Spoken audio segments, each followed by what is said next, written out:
Good day, ladies and gentlemen. I go by the name of Rebone Morakanele, and I'm about to present about the inhalation and exhalation.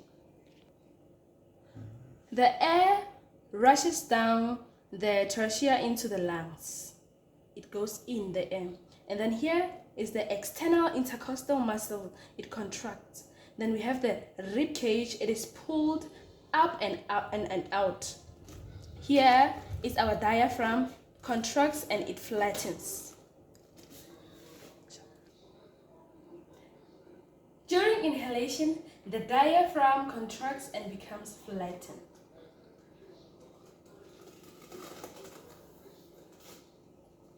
The length of the thoracic cavity is increased. The length of the external intercostal muscle contracts and the rib cage is lifted.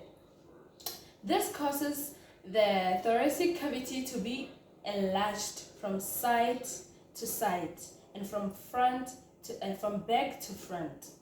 The total volume of the thoracic cavity increases and the pressure of the lungs it decreases.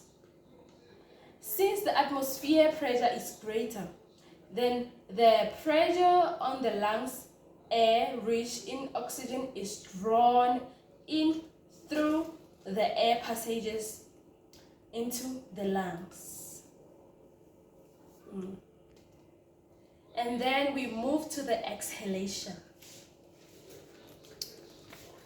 The air is pushed out of the lungs. Our balloons represent the lungs. And then the external intercostal muscle, it relaxes. The rib cage is pushed in and down. And then diaphragm, it relaxes and bulges upward. There, our diaphragm, it went upwards. During exhalation, the diaphragm relaxes and becomes edged. The length of the thoracic cavity is increased. It has increased. And then the external intercostal muscles, so it relaxes and the rib cage is lowered. This causes the side to side and back to front distance of the thoracic cavity to decrease. The total volume of the thoracic cavity decreases and pressure of the lungs, it increases.